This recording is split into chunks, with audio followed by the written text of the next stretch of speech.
You're like, get your guitar, get off the phone. Yeah, literally. So. It's more fun, and we can move it to different rooms, and he can plug in with his earphones instead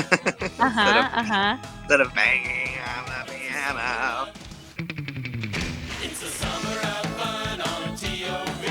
It's the summer of fun, just watch and see. On this episode of The Summer of Fun, we're talking with Love and Theft's Stephen Barker-Lyles and Isaac Cole from season 15 of American Idol, both set to perform at the Mark in the Park on June 7th.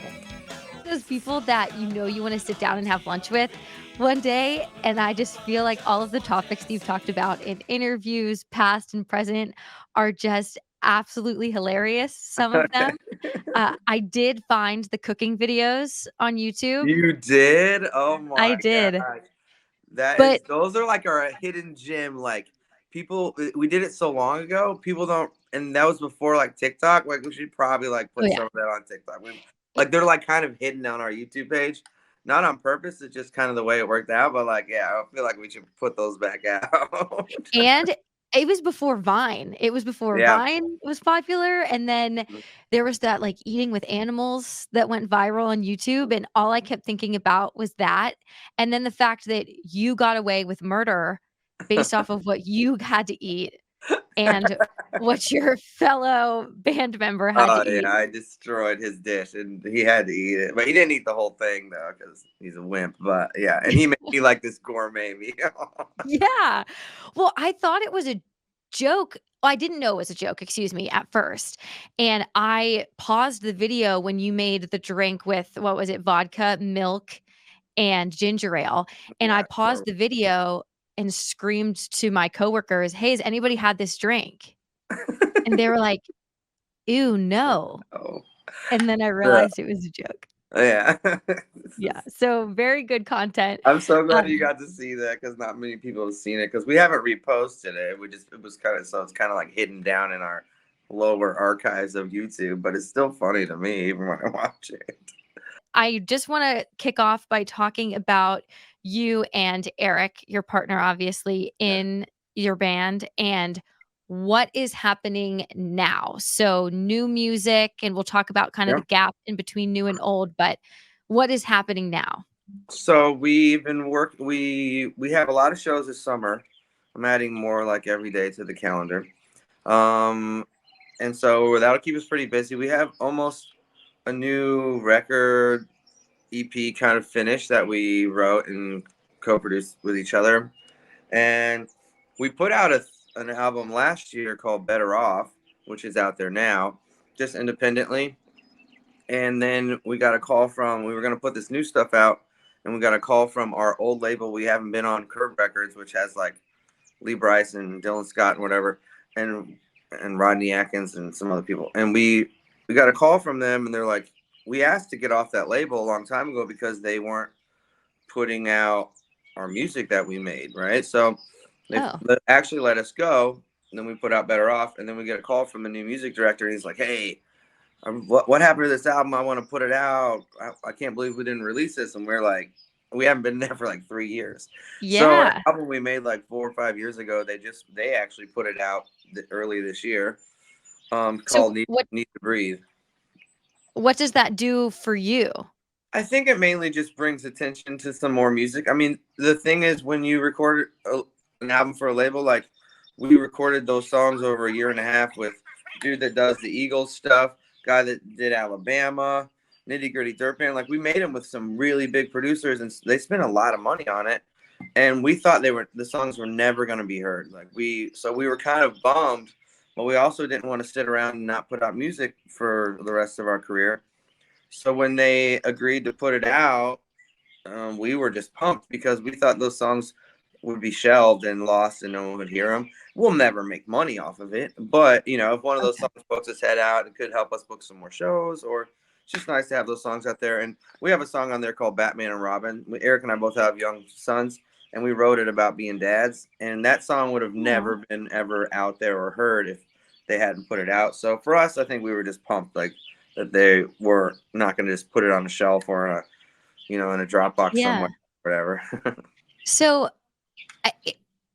I just recently listened to the album. It was like my pregame to get on this podcast, but the Accidentally on Purpose. Yeah. So you're telling me that was written like 5 or so years No, ago, but so Accidentally on Purpose is from Better Off. And okay. that's from that's the one that we own the masters on. I love that song. No, that's a newer Me song. too. Yeah. Well, what I love about it is I was listening to your old stuff and, the in-betweens and the nows, and I'm a huge fan of piano. Hmm. And when it comes in with that, it sounds different than anything that you've done. It's Yeah, it is. more, would you say poppy? Yeah, it's Or so much more poppy for sure. It it wasn't is. like a plan. For this last record, we wrote a lot of songs with female artists. I sing pretty high. So in this last that Better Off album, which Accidentally on Purpose is on there, we wrote a lot of songs with girls, Eric and I, and like one girl, because they can sing different melodies, higher melodies, and like if she likes it, then hopefully other girls will like it, right? There's a there's a girl that her name's Carly. I don't know how to pronounce it. Waddell. She was on The Bachelorette, and Oh, yeah. yeah. So She was like she sang on cruise ships or she married something. the dude that is like a male doctor. She married that Yes. dude. Remember Wait, that? didn't they are they divorced? Am Yeah, I they're spreading? divorced. They're Okay, divorced now. I yeah. think they have 2 kids or whatever. So Yeah, she and wanted. she We did a yeah. show with her, and her manager was like, "Hey, we'd love for you to write a song with her." And we wrote an incredible song with her, and we're like, "Shoot, we need to do this with her instead of just like let her have it." So Oh, Eric yeah. produced it, and she sang on it, and I sang on it, and Eric just sang on it, and we're having a mix of that. So actually, that as of yesterday, that's going to be like a collaborative song we're going to put out. Oh And my, she I'm a does huge great on. fan of hers. So yeah, so that's like brand new. So you're the first person to know about it, other than my Yes. bandmate. So that's cool. And so we're gonna do like a photo shoot together and do some social media around that and put that out, and then lead into probably like an early fall new EP release. We have a really cool EP release that record that we're gonna finish, and it's pretty much finished. It's just to be mixed and mastered. And that'll come out in the fall. But for over the summer, we'll have this song. We'll have this song to like go off of, and it'll be something for her to put out too. And we've done some duets in the past, but not really that many. So yeah, when you go into a collaboration with somebody, you're hoping you write a good song. If it's not that good of a song, you're like, like, so it's like, well, let's do this again. Let's do this again. But Yeah. like the song is so good, so we were like, yeah. So we were all like pretty pumped. So, and that's Oh, another thing. good. It's like we had such success with writing with chicks, man. It's like it's been so fun because you just get a girl's perspective in the room. I mean, the biggest market for country male singers is females, right?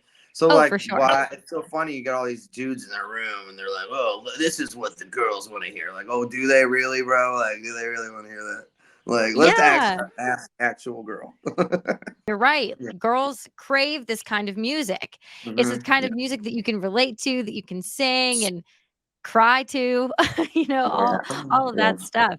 And that's why I said, like, I even immediately started to identify with Accidentally on Purpose. And then I Yeah. just kept going and going. And once you get that bite, you're in. And that's all Yeah. you I need. And love now that I'm song. excited. The That's hook is my there. That's my second favorite song to sing live right now. We got a lot of songs. So, of course, Whiskey on My Breath is my favorite song to do live. And then Accidentally on Purpose is my second favorite one because it's so different. And So different. yeah, it's so different. I wasn't expecting it. So when it comes to you coming to Ohio, Mark at the Park, what are you going to perform because you have this wide array of music? So we just because, even as long as we've been doing this, there's still every time we play somewhere, there's a bunch of people that have never heard of us, right? Because Mhm. there's a lot of new fans to country music. And there's a lot of older fans that come to some of those festivals and fairs and stuff that they might know Angel Eyes, but they don't know the rest of our songs. So we'll definitely play, Angel Eyes, Runaway, Whiskey on My Breath. We always do Accidentally on Purpose. And since we're kind of lean on the pop side, we try and do more like conservative country covers like Dust on the Bottle. Okay. We like to do like classic rock, so we'll do like a Tom Petty song every now and then, and maybe Fishing in the Dark. Like, so we try and like bring it back a little bit for like some of the older crowd or whatever. And then Playing to the masses. so but we pretty much do almost all up mid-tempo upbeat songs. We don't do many slow songs. I mean, we have If You Ever Get Lonely and Whiskey on My Breath, but most all the songs that we do are like pretty upbeat. That's kind of our vibe, I guess. You used to tour with like Jason Aldean, if I'm correct. Hmm. Yeah. How you were there, and now it seems like you're doing just as many shows, but in a different audience, and you have a family. So how has your career changed? And you can speak on behalf of you and Eric as well. Yeah, I can for sure. So I don't know if it's changed. I have to be like a little more trying to talk Eric into doing certain shows because Mhm. he's like, well, how much are we getting paid? And I'm like, well, it's like this, it's like this, like it's like go. I book like half of our shows because we've been touring for so long. I made so many friends, so like I You can have all book the half the relationship. shows, and our booking agent doesn't commission. If they don't do the work, they don't commission, and we've earned that in our 15 years of playing together, right? So super Mhm. fun. We add golf to all of our shows. It's on our rider. So Nice, nice. yeah, super fun. So I think it's not really that different. I think our priorities are a little different. Um, it's definitely more expensive to live when we both have two kids. You know, it's like what you got to do more shows actually, but you're more picky and choosy. The one thing that is different on fly dates is we leave the first flight out Sunday morning to get back instead of, Yeah. you may party the night before with the promoter or the buyer or representative or whatever. And like, but we still, no matter what, we're like, what's the first flight? We get back home. And like before, Mhm. we've been like, man, let's sleep in and leave at like 1:30. Like now, we just get back. I'm not the I'm not the let too many things change me kind of guy. I have my routine and I'm not gonna, but the flying home early thing has definitely changed. Yeah. Have your kids showed interest in music at all? Do they listen to your music? My son, Jet, he's shown a lot of interest in music. He's done his talent show the last couple of years. He's pretty good. He's better than he knows. We're gonna get him piano lessons this summer because that's how I started. I think that was the best thing for me starting doing music is I learned how to play the piano before I learned the Mhm. guitar because it taught me music and timing and notes and how to Mhm. read music, and that was really cool. And I think I want him to start doing that. And he's left-handed, so he wants to teach someone guitar left-handed is not easy for a right-handed person because my brain has been doing it No. this way for so long. So like to switch my hands I can't do that. So, but I can definitely teach him piano well, he's gonna get real lessons, but I can like help him on it at least. Mhm. I mean, for the basic stuff, it just needs to be someone that can teach him the basic stuff and how to read the notes and all that. So, and we have a piano here. I'm gonna get him a weighted keyboard though, because I think that's easier. Mhm. Because I think it's more fun, and we can move it to different rooms, and he can plug in with his earphones instead of Uh-huh, uh-huh. banging on the piano.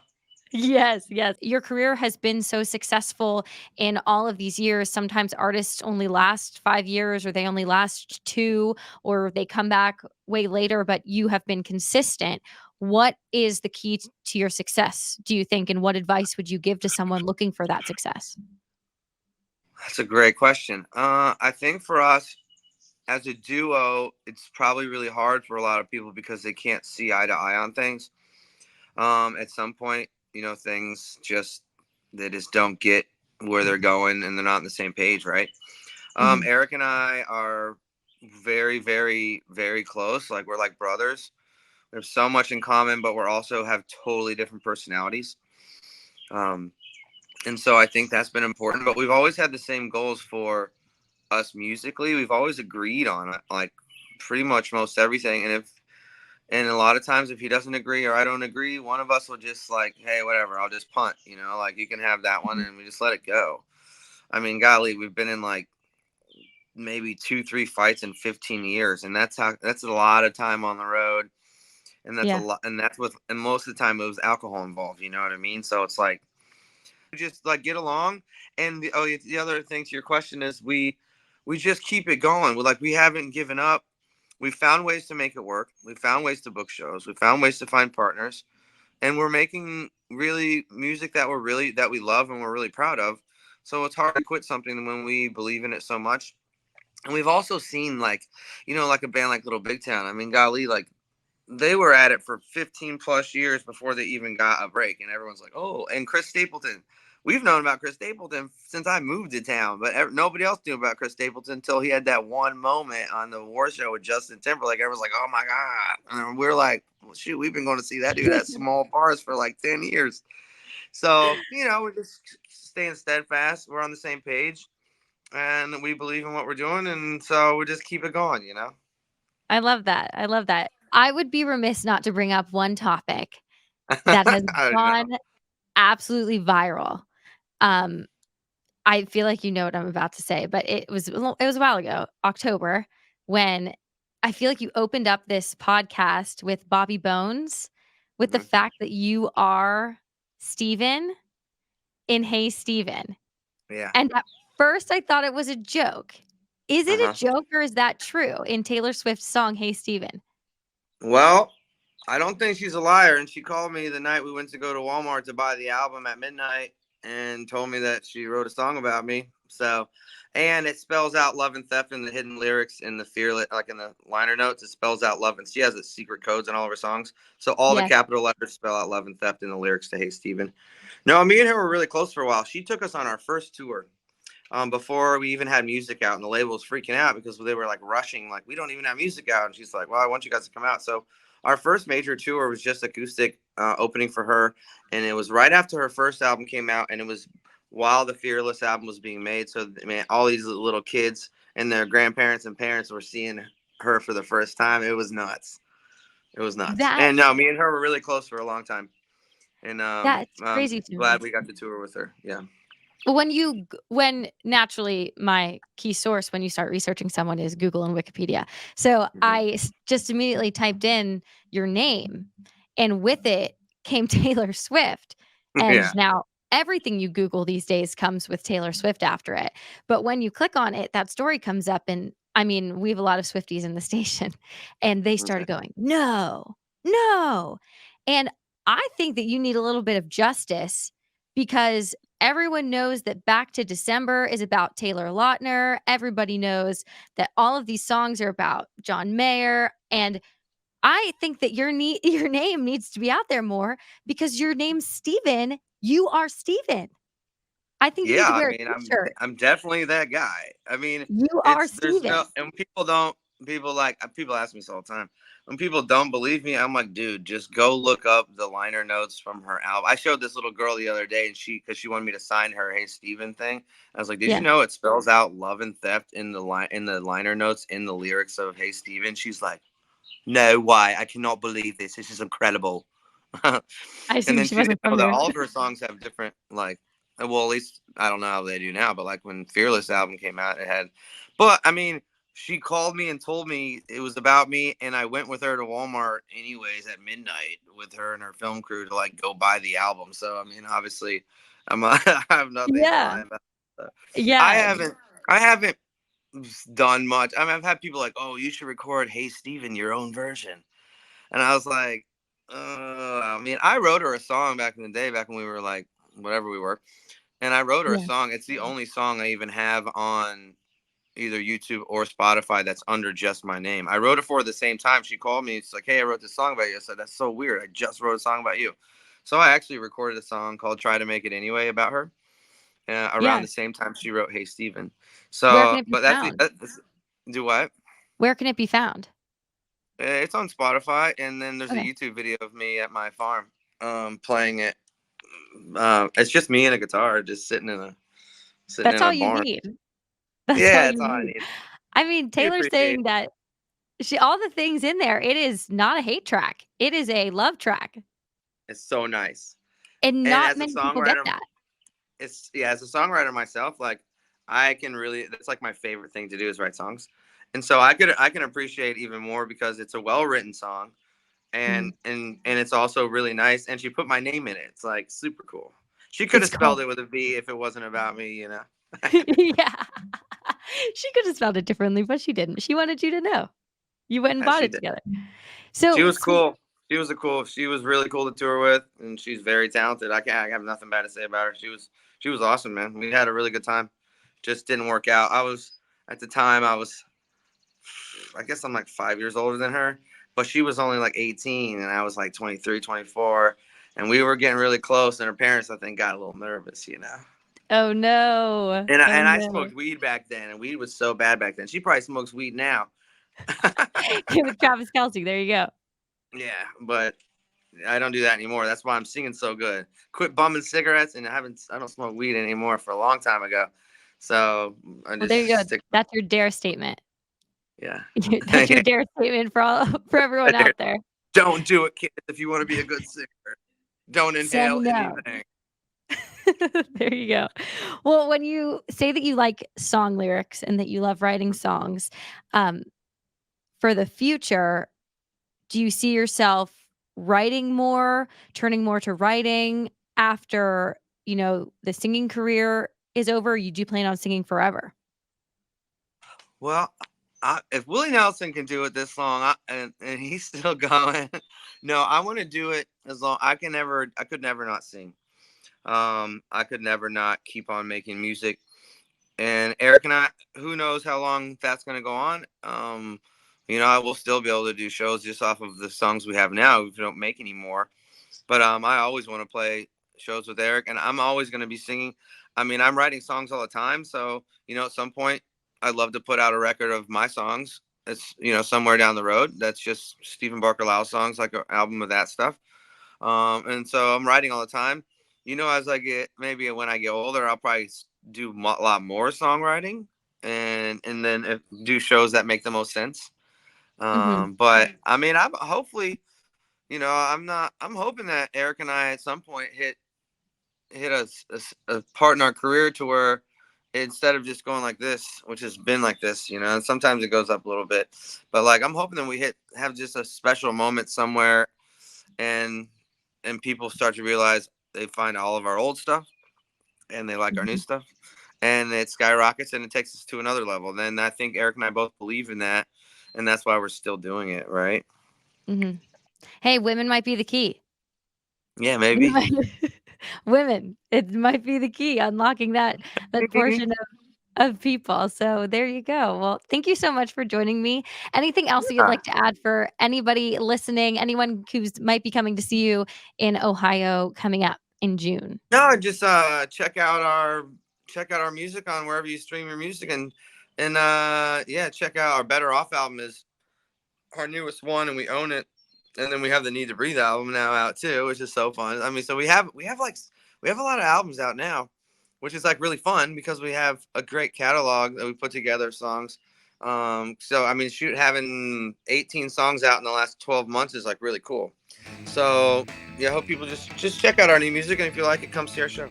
It's a summer of fun. So we're with Isaac Cole right now, and he appeared as a finalist on Fox's American Idol in 2016 at only 15 years old. Had to be a bit scary. He was also the second youngest solo artist ever inducted into the Wheeling Jamboree. And I know that you play multiple instruments. You've performed at Dollywood Theme Park and for Dolly Parton herself, I believe, correct? That's true. Yes, so many different things, but those are just a few of the local things. I'm familiar with the big Butler Fair in Pennsylvania that you performed at, and we are Yeah. excited to welcome you to Sally Buffalo Park coming up with the Mark at the Park. So anything that I missed, just giving people a little bit of a background as to why you feel ties to this area of Ohio, West Virginia, and Pennsylvania, because you're not too far away where you grew up. No, I mean, I grew up in that area. I grew up out in the country, like a lot of folks do in that area. Because For let's sure. be honest, out there really isn't too much out there but trees and woods and country folk. You know? Yeah. You get off of school the Monday after Thanksgiving for hunting season, and Yes, it's such a thing in our area that it is. so much revolves around the nature. Well, the way that it started was, the first day of hunting season, no one would show up to school. I Like know. the majority of men and women just wouldn't show up because they'd be in a tree. Exactly, exactly. We for those of you who don't know, Isaac and I grew up in pretty much excuse me, the same area.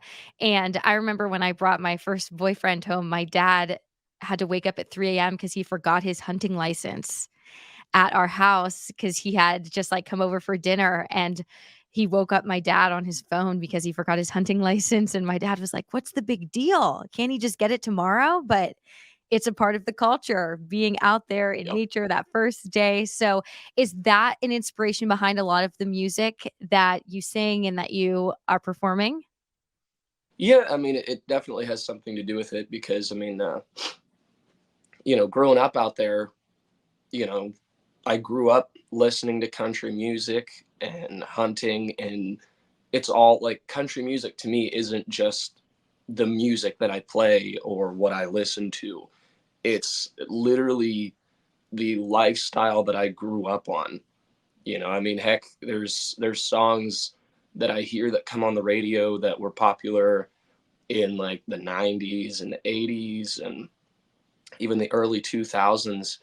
And I get flashbacks of riding in my dad's old red Chevy on the way to t-ball practice, in our little town. It's just country music. I've always been a huge country music fan. Mhm. Even some of my buddies. So we play a lot in Nashville, and sometimes people will request a song, and some of my buddies in the band who haven't been as deeply versed in country music will be Mhm. like, "Oh man, I don't know if I know that song," and it's like some like obscure deep cut from Alan Jackson or Daryl Worley or something, and I'm like, "Oh, I know that song. I love it, like every word." They're Yeah, like, "What?" because that's how you grew up, right? Yeah, yeah. So, let's talk a little bit about how you grew up, because you had to grow up quickly being on this huge television show at the age of 15. So, what made you, first of all, go on American Idol? And then, secondly, how did it feel being so young with the spotlight on you? Um, I mean, to answer the second of those questions, I absolutely loved it. Did you? Oh yeah, it's like an addiction, being in front of the camera, being in front of crowds, being, out there playing music in front of people. I mean, that's what I love. And, I've never been good at sports or anything like that. Um, growing up, I guess I was always that weird, country boy kid that was homeschooled that all he ever did was play music. Bring his guitar Uh, places. Pretty much, but Yeah. that was me. That was Yeah. just me. That's what I do. That's what I love. So being able to bring that in front of such a large crowd like the American Idol crowd, it was like a dream come true. I'm doing what I love to do, and Mhm. people are enjoying it. You actually took the opportunity to move now to Nashville. So, what connections did you have in Nashville, if any? Did you use some of your connections back here to have some movement down there? What was the reasoning behind this move? I mean, the reason behind the move was because I mean, quite frankly, there isn't that much live music, especially all year round in Oh, Pennsylvania, year round. Mhm. especially in the area I grew up in. There's a little bit here and there. You can get some gigs at, some bars and some restaurants, some wineries and stuff like that. And I did that for, quite a number of years.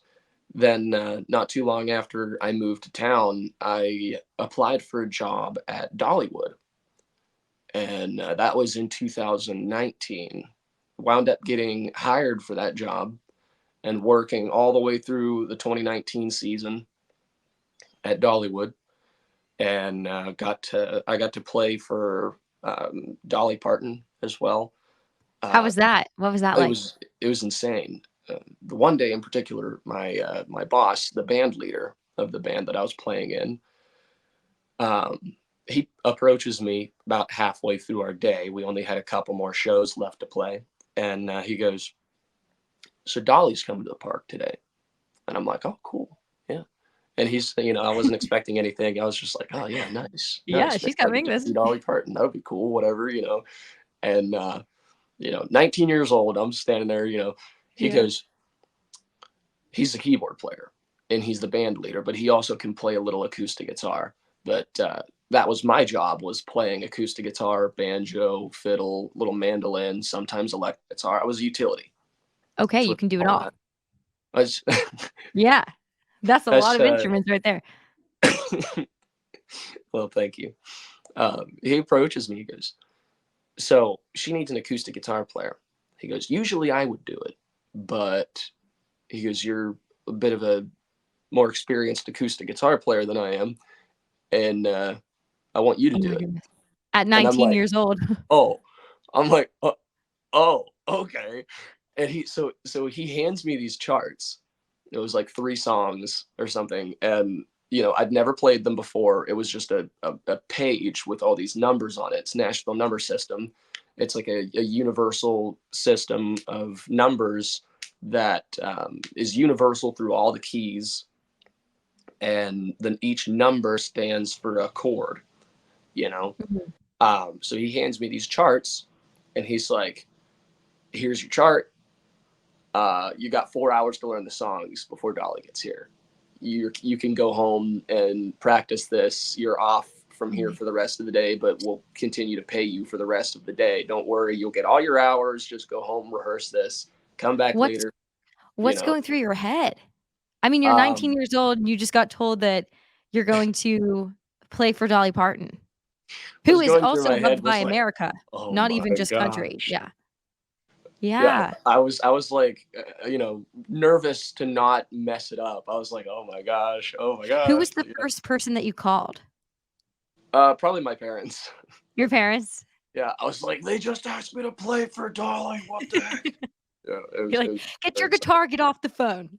Yeah, literally.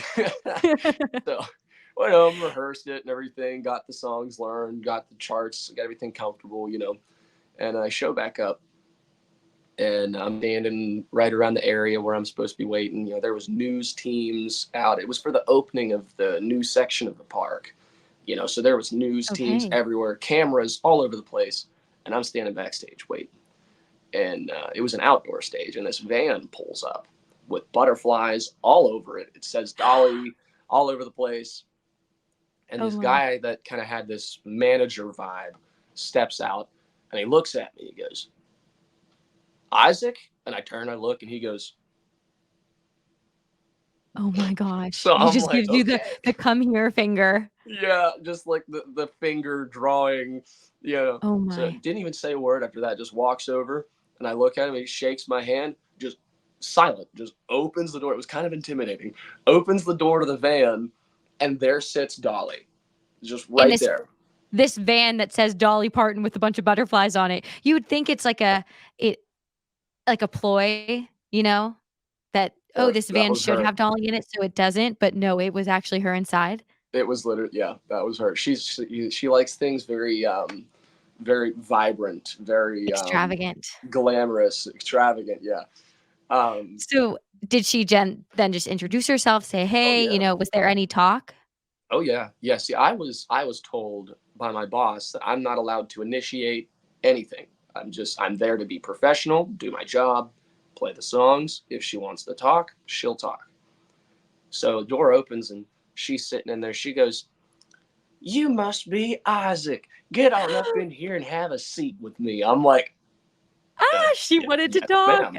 I'm like, "Yes, ma'am." So I sit up in there, sit down. She taps the seat beside her and she said, "Come on, sit down right here." So I sit down beside Dolly, and she starts talking. We, just pretty small talk things like, "How have you been enjoying your job at my park?" kind of thing. Because I mean, she's my boss, like the Yes. higher up boss, And we talked for a little bit, and I was not allowed to ask for a photo or anything. And then she just puts her Okay. arm around me and goes, "Give him your phone. Let's take a picture together." And I'm like, "Well, if she initiates it, then I guess it's fine." You This know? is so, so, so great to hear. I know that a name that is very popular here is Brad Paisley, that Yes. I'm sure you're familiar with, big Oh, Brad Paisley absolutely. area, and you guys shared someone in common, Some right? a few things. Yeah. He used to play at the Wheeling Jamboree a lot, and every once in a while we'll still come back and do it. Um, Wheeling Jamboree, I started playing there fairly young. Uh, Forgive me if I don't remember exactly what age, but Oh, you're I good. was a young teenager, and um, they eventually inducted me into the Wheeling Jamboree, and I was the second youngest member inducted, second to Brad. Brad Paisley. Brad Paisley is the youngest, and will remain to be the youngest solo artist that was Yeah. inducted, because I mean it's Brad Paisley. No one's going to take that title, No, yeah. and they're going to make But sure you that are no one Isaac takes that Cole. title. But Yeah. I'm very fortunate to be number two. If number one is Brad Paisley, I'm perfectly fine being number two. It's not a bad place to be. It's not It's a bad not a place bad to be at place. all. No, it's not. A bunch of his friends still go there, people that he knows, people that know him, including one of the guys that taught him guitar back in the day. Is this Mr. Roger Yes, Ford? yes, Roger Yes. Horde. Who's also performing at Sally Buffalo Park later in the summer, Yes. I believe. Yeah. So go ahead and tell us a little bit about that. So I started conversing with Roger. It was through his brother. His brother was um, the drummer for the Wheeling Jamboree. Um, and man, Oh. he's a character, just always super smiley, a great drummer, great singer, and he was like, hey, my brother, he teaches guitar. Let me hook you up. So he hooked me up with Roger, and I started taking lessons from him. And I'd come to find out that he used to teach Brad Paisley, and I thought that was like the coolest thing ever. And we went over a lot of the stuff that he taught Brad back in the day, and it's a very unique style of playing, right? So a lot of Mm. guitar players use just a regular, handheld guitar pick, whereas the way that I was taught was with a thumb pick, and it just slides over top of your thumb and basically like holds itself onto your thumb, and you just pluck the guitar string with your thumb independently, and you can use your other fingers to do multiple other things at one time, and it just kind of it's just a different style. It's just a different style. For those who don't know, it's not a different level of difficulty. It's just a different style of playing. Yeah, mostly, Okay. and you can make different sounds with it. It's very popular in like the country chicken picking guitar world, Mhm. like the Alan Jackson sound, like Brent Mason, Vince Gill. It's very popular with that era in that style, and that's always been my personal favorite style of playing, is that real country, guitar picking, The more and that's country is what he taught. better. Oh, okay. Okay. So did you then just adopt it and continue to practice it, or Oh were you yes. always doing that style? I mean, I've always been more partial to that type of playing, but up until about that point, I had always really been using just a normal pick and trying to like mimic that sound with it. And then Roger was like, no, no, you do it like this, and then you can really make it sound like it. So, he really smoothed that out for me. For those who want to see you or they want to find you, where can they find you online? Um, Y'all can find me anywhere at Isaac Cole Music. I mean, I try to make it fairly easy to find me online. Everything is the same. It's all TikTok, Instagram, Facebook.